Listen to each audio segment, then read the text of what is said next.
Hello, AP Environmental Science and Biology students. Welcome. We're going to start off by talking about some sex-linked traits, and we're also going to talk about blood typing. Just before that, I just want to kind of say, I know that times are kind of tough right now, and there's a lot of emotions out there, people feeling different ways. It's completely valid to feel the way you're feeling, and we hope that you're taking care of yourself and supporting your friends and family and making sure that everyone else is safe and being taken care of. Normally in class we would be talking more about this, but unfortunately we don't see you anymore, except for during our office hours. So if you'd like to come and join us and discuss some more about what's going on in the world, and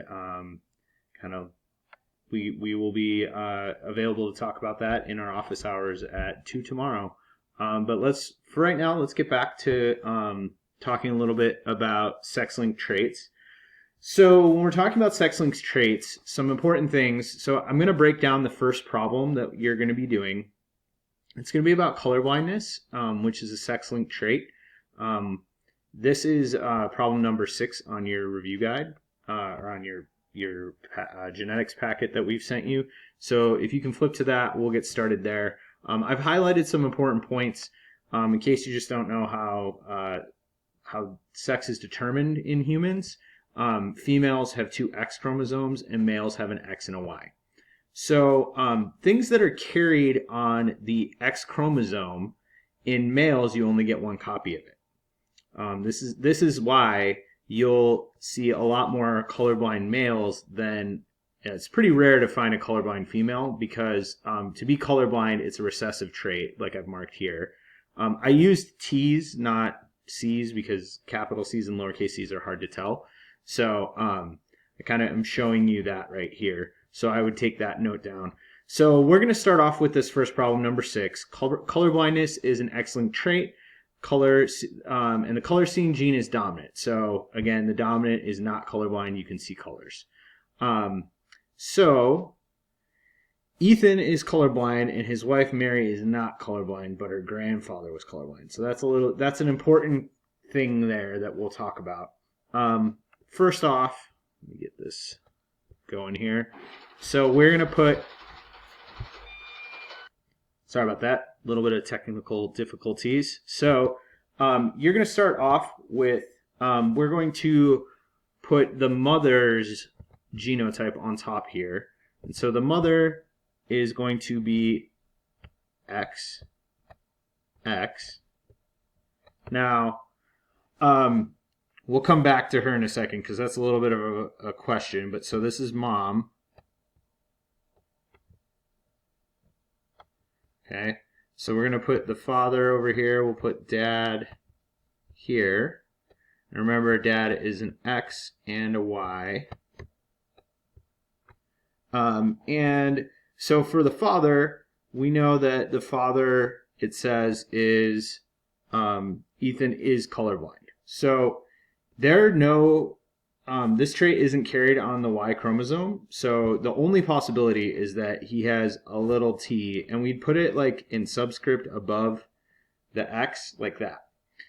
So we know that he has a little t, and he doesn't have a copy on his other chromosome. So that's the only possibility. So he's colorblind as his phenotype. But this is what his genotype looks like. So mother is not colorblind. So we know for sure that one of hers is dominant. And then the only reason that we know that she is probably recessive is that her father was colorblind, and her father only carried 1 copy, just like Ethan does here. So the only copy she could get is a lowercase letter. Okay, so it looks like this. Now you're going to do a Punnett square just kind of the way we normally would do it. So I'm going to kind of go across with this. So X, little t, X, little t, and then we're going to go over with the Y. Most times you see the Y behind the X. It doesn't matter when you're writing it. Then we have X, big T, X big T. Oh, sorry, that was wrong. This is X little t because I'm carrying down here. This one's going to be an X little t. This X big T comes down here. Okay. So now we have, these are the offspring. Okay. So it says over here, we did the Punnett square. So we can see it's over here.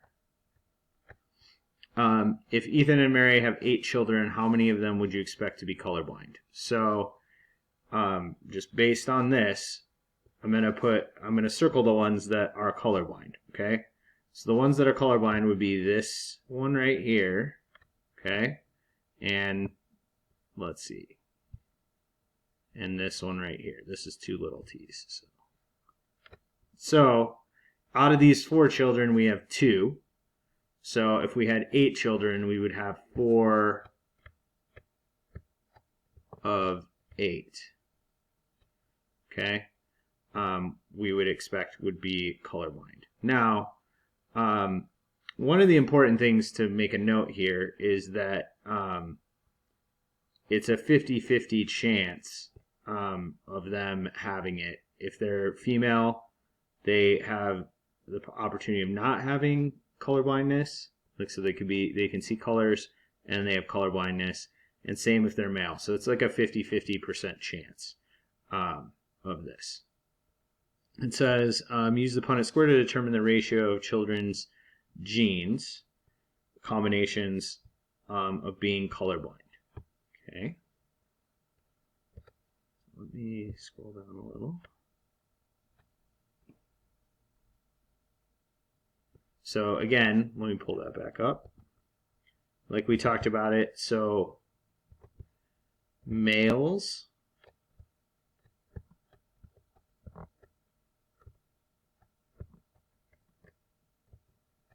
%.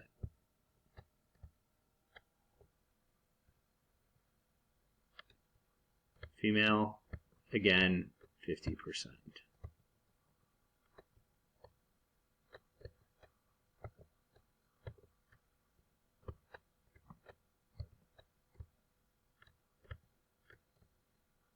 Sorry about that. My writing with the cursor is horrible. Okay, so let's move on. If you're struggling with this idea, there are some Amoeba Sister videos we've linked that we would recommend you watching. So if you're struggling after we go over that one, definitely watch one of the Amoeba Sister videos about sex-linked traits. Okay, so we're going to move on to codominant traits. Codominant traits are essentially, like it says here, type A and B in blood typing are codominant. Means that if you have an A and a B, like this person here, that is a blood type. Okay, they do not mask each other. So codominance happens in blood types. It also happens in eye color. It happens in a couple of other traits. Blood types are one of the neat ones to study because you all can find out your blood type / you may already know it, or you'll probably know it in the future. So let's start with just talking about the genotypes. So I've written the genotypes up here for them. So the 3 genes you can have is A, B, and O. And remember, you get 1 from each parent. So you have a copy of 1 gene for blood type from one parent and another from your other parent. So you're always going to have 2. So for type A, the 2 genotypes you can have is A and O, meaning that it's still A because O is the recessive gene because A is dominant, or AA. Okay? Those are the 2 genotypes that give you that blood type A phenotype. So for blood type B phenotype, you can have big B, or big B, O. Okay? Again, remember O is recessive. Then you can have people with AB blood. This is a very rare blood phenotype, AB negative being the most rare, but this is a codominant, so it has both A and B's on it. Now, the other thing that you can also have is O, and actually most people have O as their gene for their blood type. That's the most common one. Okay, So the only way to have the O blood type is you have two O's. Okay. Now, so let's talk a little bit about the parents here in this cross. And this cross is a little bit different. So I'll kind of show, it's different than the one we just did with like the sex-linked traits. It's more kind of normal what we do. So let's start with, okay. So we have blood type A. One parent is blood type A and the other's parent is blood type B. Now, they have 4 children, and this is important. One has A, one has B, and one type has AB, and the last type has O. So they have the possibility of having every single blood type. Now, the only way that's possible is if one parent, and again, it doesn't matter if this is the mother or the father, has A, O, and the other parent needs to be B, O as their genotypes. Okay, now once we cross them, you'll see why. So we get one AB, just like it said. We have one B type, okay? Then we have one A phenotype, or an AO genotype, and then we have one O phenotype because they have 2 O's. So this is the only way to get this, okay? So the genotypes of all 6 in the family are as follows. So if you're A, you're going to have to be AO. Okay? Now, this is one of the kids, and also, so I'll put kid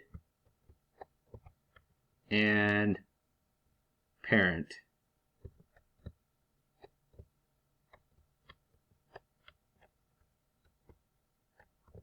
Okay. B, this is B, O is their genotype. Again, kid and parent. Okay, one of the other kids, they're O. Theirs is O, O. Okay, this is a kid. Now, the other one we have is A, B, and this one is A, B, and this is a kid. Okay? So, if you know your genotype, or if you know your phenotype, you can make a guess of what your genotype is. If you know both your parents' phenotype, you can make a pretty good guess of exactly what your genotype is. Okay, so let's scroll down and do our last setup of our problem. So this is dihybrid cross. So again, at the top one, if you're having trouble with codominant traits, there'll be a video to watch if you're still struggling. The last one, this is a challenge problem. This is a dihybrid cross. Dihybrid crosses are a little bit more, they're a little bit harder because you're doing 16 squares. You can see I laid it out over here. Now, mom is, so this is using the RH factor, which is like the positive and negative in blood types. The first one we had, we didn't talk about that. So that's how this one's going to work.